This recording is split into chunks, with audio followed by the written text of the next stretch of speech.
नमस्कार दोस्तों, पुनः एक बार स्वागत है मेरे YouTube channel stop financial mistakes mission financial literacy में।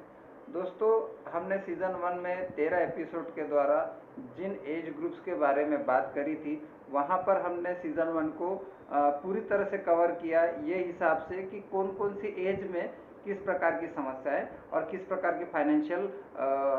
चैलेंजेस हमारे सामने आते हैं। दोस्तों, अगर आप चैलेंजेस के हिसाब से देख रहे हैं तो जैसे मान लीजिए कि कोई एक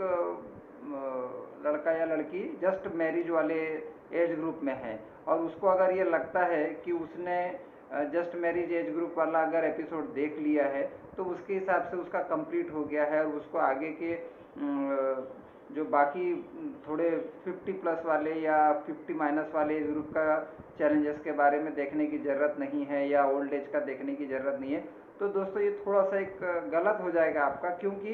भले ही आज 25-30 साल के हैं, 32 साल के हैं, लेकिन जब समय आएगा तो धीरे धीरे आप उस एज में भी जाएंगे। दोस्तों, मेरे कहने का मतलब ये है कि कोई भी एज ग्रुप जिसमें आप पार हो चुके हैं वो भले ही ना देखें, क्योंकि वो तो समय हाथ से निकल गया है, तो उसके बारे में अब समय वापस नहीं आ सकता है। लेकिन जो समय बाकी है उसके बारे में अगर आपको समझना है तो उन एपिसोड्स को जरूर देखिए, जिससे कि आपको आपके भविष्य में आने वाली समस्याओं के बारे में पहले से जानकारी रहेगी। और उस जानकारी के साथ साथ में, जैसा कि ये सीज़न 2 है, सीज़न 2 में मैं उन्हीं चीज़ों के बारे में बात कर रहा हूँ कि जहाँ से हम उन जो चैलेंजेस है उसको हम कैसे मिटिगेट कर सकते हैं, सॉल्व कर सकते हैं। देखिए, चैलेंजेस तो आएंगे, लेकिन अगर हमारे को पहले से मालूम है कि हमें क्या क्या फाइनेंशियल चैलेंजेस आ सकती है, हमारी फाइनेंशियल स्टेटस अभी क्या है, भविष्य में हमारी क्या विजन, व्यू और आस्पेक्ट प्रॉस्पेक्ट है, तो उन चीज़ों के बारे में अगर हमारे को पूरी तरह से क्लैरिटी है, विजन क्लियर है हमारा कि आखिर हमें करना क्या है फाइनेंशियल फ्रंट के ऊपर में। मैं दोस्तों किसी भी बाकी चीज़ों के बारे में बात नहीं करता, क्योंकि उन विषय के ऊपर में आप मेरे से ज़्यादा एक्सपर्ट हैं, तो आप उन चीज़ों को आप खुद ही एनालाइज कीजिए। लेकिन हाँ, फाइनेंशियल फ्रंट के ऊपर में मैं जिस प्रकार के नॉलेज के साथ में आपको शेयर करना का प्रयास करता हूं मेरे YouTube चैनल के द्वारा, तो वहां पर से आप समझ सकते हैं कि आपको आने वाले चैलेंजेस क्या है और उसको किस तरीके से हम पहले से प्लान्ड वे में उसको कैसे हम प्रॉब्लम आने से पहले। देखिए दोस्तों, एक फाइनेंशियल फ्रंट के ऊपर में ऐसा होता है, जैसे कि एक मुझे पता है कि इस साल मैंने अगर बच्चों की फ़ी दी है तो अगले साल भी बच्चों की फ़ी सर्टन डेट को आएगी। वो डेट लगभग हर साल दर साल लगभग एक जैसी ही होती है। तो अगर मैंने कहीं पे उसके लिए एक छोटा पॉकेट बना करके रखा हुआ है, मान लीजिए कि 1000 रुपये का वो पॉकेट है और उसकी पेमेंट हमारे को वो एक डेट के ऊपर में, जैसे स्कूल के मैनेजमेंट के द्वारा बताया जाता है, तो उस तरीके से जब हम वो डेट आती है, बस हमारे को करना ये होता है कि वहाँ से वो फल को तोड़ना है और वो यहाँ पर पे कर देना है, यानी अकाउंट से पैसे निकालना और इसको पेमेंट कर देना है, एज सिंपल। सिमिलरली अगर वही चीज़ अगर हमने अगर इस प्लान वे में अगर नहीं करी है तो हमारे को उस महीने में इतनी दिक्कत आती है, क्योंकि सैलरी तो जैसी है या जो अर्निंग है, मंथली अर्निंग, वो तो लगभग मोर और लेस, चाहे बिजनेसमैन हो चाहे सर्विस क्लास हो, लगभग सरी की रहती है। थोड़ा मोड़ा इधर उधर हो सकता है, लेकिन ऑलमोस्ट सेम रहता है। तो जब एक अचानक से कोई बड़ा खर्चा हमारे सामने आता है तो कहीं ना कहीं, चाहे वो स्कूल की फीस हो, चाहे LIC का प्रीमियम हो, तो ये सब जो खर्चे अचानक से, खैर अचानक से नहीं आते हैं, सारे हमने ही लगाए हैं, हमें ही पता होते हैं, लेकिन होता यह है कि हम उन चीज़ों को प्रॉपरली प्लान नहीं कर पाते हैं, तो अचानक से हमारे सामने में पर्टिकुलर उन मंथ्स में प्रॉब्लम आती है। प्रॉब्लम हमें मालूम रहती है कि उस डेट को आएगी, बस हम उसको थोड़ा बहुत इग्नोर या साइड लाइन करके चलते रहते हैं, लेकिन वो 12 महीनों के बराबर की अमाउंट एक महीने में देने की बजाय अगर उसके 12 हिस्से करके अगर हम धीरे धीरे करके उसको साइड पार्क करते चले, तो मेरे ख्याल से उस समय में वो प्रॉब्लम आएगी भी तो हमारे लिए एक सिंपल रहेगा कि एक अकाउंट ट्रांसफ़र जैसा रहेगा। तो मेरे कहने का मतलब ये है कि अगर हम प्लान वे में अगर किसी चीज़ को, मैंने तो बहुत ही एक एनुअल एक्सपेंडिचर के नाम से बहुत सिंपल एग्जांपल के थ्रू आपको समझाने का या बताने का कोशिश किया, लेकिन लाइफ में जिस प्रकार के चैलेंजेस आते हैं उनको अगर हम समझना चाहे, एनालाइज करना चाहे, देखिए अगर किसी न्यूली वेडेड कपल के यहाँ पे साल 2 साल बाद में अगर कोई बच्चा हुआ है तो उसी दिन उसको मालूम हो जाता है कि वो पहली कौन से साल में जाएगा, दूसरी कौन से क्लास में साल में जाएगा, या 10वीं कौन से साल में जाएगा। तो अगर हम उन चीज़ों को एनालाइज करें, हम भी तो उस एज से गुजरे हैं, हमें तो पता है ना कि किस एज में कौन सा बच्चा कहाँ कौन से स्टैंडर्ड पर जाता है। तो अगर हमारे को ये चीज़ें पहले से पता है और फिर भी हम उसको सिर्फ किस चीज़ के चलते में इग्नोर कर रहे हैं कि अभी हमारे पास उसके लिए स्पेस नहीं बन रही है, तो खर्चा तो आने वाला है। आप स्पेस अभी बनाइए, कब में बन जाएगी। अगर अभी ना बना करके तब बनाने की सोचेंगे तो डेफिनेटली वो एक कहीं ना कहीं जो एक बड़ी रकम जो हमारे फ्यूचर के फाइनेंशियल रिक्वायरमेंट को फुलफिल करने के लिए, चाहे प्रोविडेंट फंड हो चाहे कुछ हो, वहाँ पर के पैसे को यहाँ पर ला करके हमारे को आज का ये प्रॉब्लम को दूर करना पड़ेगा। लेकिन वो जो प्रॉब्लम है जो ओवर अ पीरियड हमारे सामने आने वाली, जिसके लिए गवर्नमेंट प्रोविडेंट फंड वगैरह जैसी चीज़ों का सुविधाएं हमारे तनख्वाह के साथ में देती है, तो ये जो चीज़ें हैं ये आ करके रहेगी, हमारे को हमारे रोकने से रुकने वाली नहीं है। तो इस मेरे कहने का मतलब ये है कि आप उन चीज़ों को समझने का कोशिश कीजिए। बहरहाल मैं उस चीज़ के बारे में बाद में बात करूंगा। मैं आज के अपने विषय के ऊपर मैं आता हूं कि जिस तरीके से मैं पहले सीज़न में मैंने 13 एपिसोड के द्वारा मैं जो चीज़ों को बताया था, तो ये सीज़न 2 है जिसमें मैं आप लोगों को ये बताने का कोशिश कर रहा हूं कि हम किस प्रकार से उन चैलेंजेस को सॉल्व कर सकते हैं समय से पहले उसकी योजना बना करके। तो वो जो सॉल्व करने का जो टूल है उसके बारे में हम यहाँ बात करेंगे एपिसोड 2 में। एपिसोड 2 को डिस्कशन चालू करने से पहले मैं आप लोगों से गुजारिश करूंगा कि आप मेरे चैनल पर अगर नए आए हैं तो सब्सक्राइब कर लीजिए, नोटिफिकेशन के लिए बेल आइकन को दबा लीजिए ताकि मेरे हर एपिसोड जो बुधवार और रविवार को आते हैं उसके नोटिफिकेशन आपको आ जाएंगे, और लाइक शेयर सब्सक्राइब भी जरूर कर दीजिए। तो दोस्तों मैं वापस अपने सब्जेक्ट के ऊपर में आता हूँ। दोस्तों ये जो आज का एपिसोड है उसको मैंने नाम दिया है वेल्थ का डॉक्टर, एक फाइनेंशियल एडवाइज़र। तो ये जो वेल्थ का डॉक्टर, जैसे अपन अगर बातचीत चालू करें तो जैसे एक कहावत है कि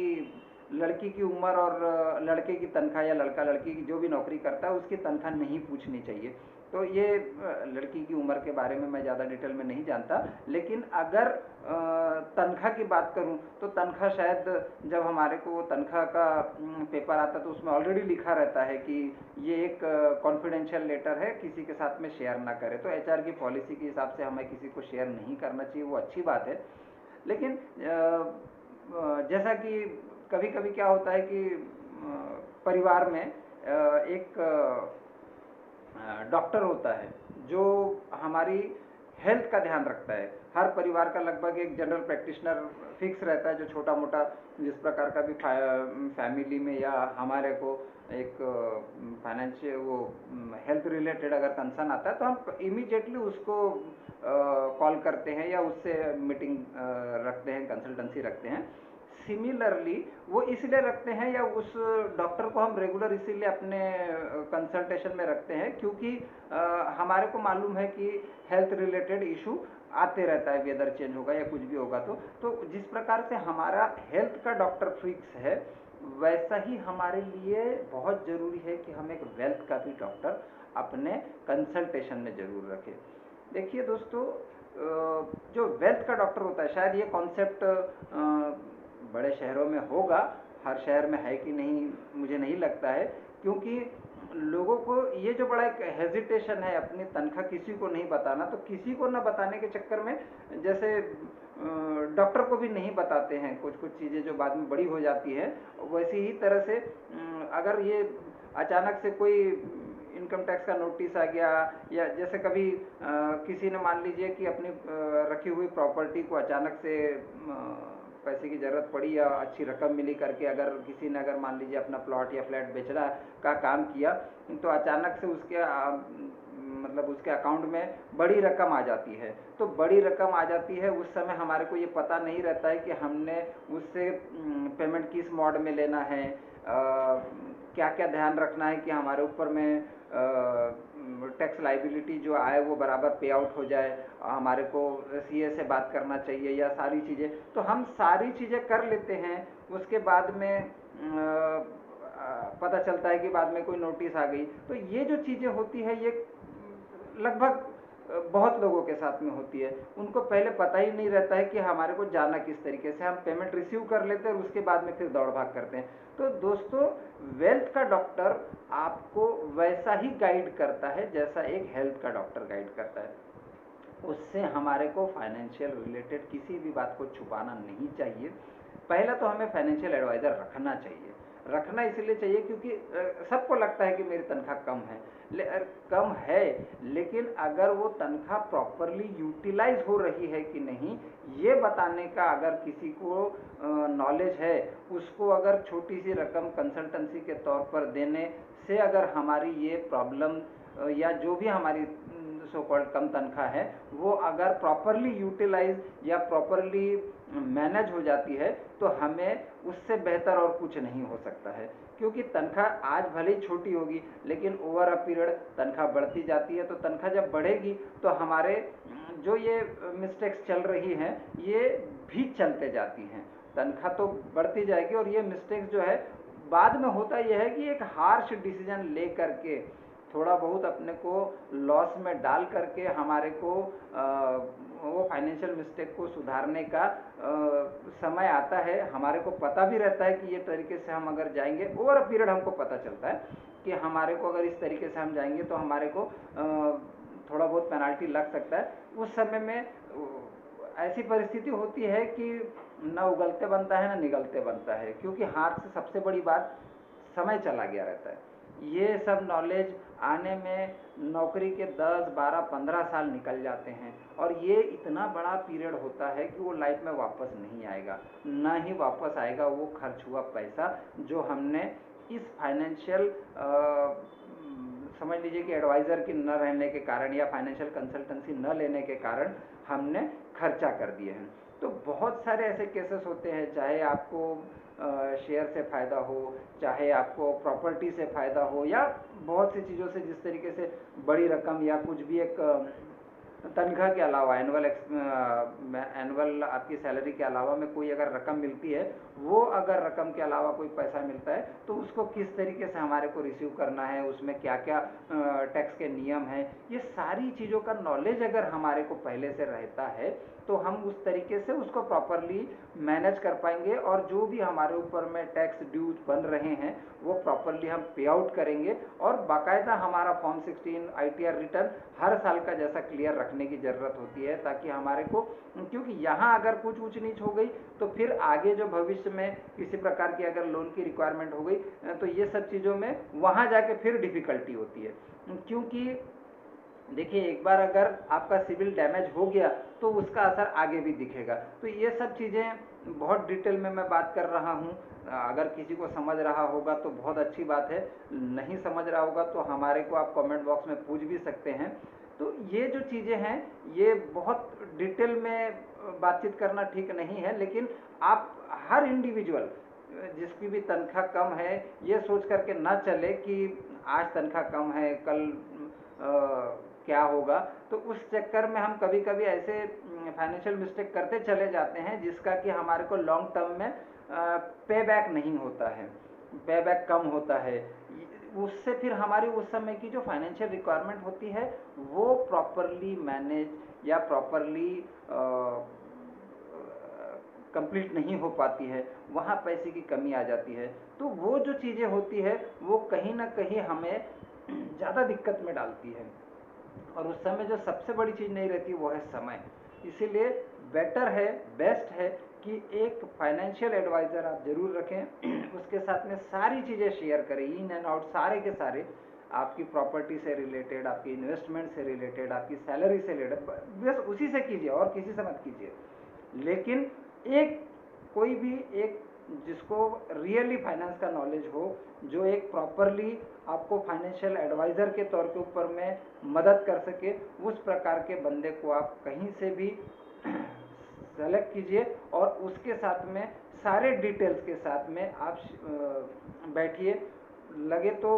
पूरे फैमिली मेम्बर्स के साथ में उसके साथ में डिस्कशन कीजिए। जो भी चीज़ें रहे वो प्रॉपरली मैनेज और चैनलाइज होनी चाहिए, ताकि और उसको आपके short term long term goal सारे के सारे मालूम होना चाहिए। तो ये सब चीज़ें करने के लिए जो सबसे ज़्यादा ज़रूरी है, जो आज की डेट में बहुत ज़रूरी है लेकिन बहुत लोग नहीं करते हैं, तो वो फाइनेंशियल एडवाइज़र है। दोस्तों मैं आज का एपिसोड यहीं रोकता हूं। दोस्तों आप लोगों से गुजारिश है कि आप एक फाइनेंशियल एडवाइज़र सेलेक्ट करना और चुनना ज़रूर चालू करें। थैंक यू दोस्तों।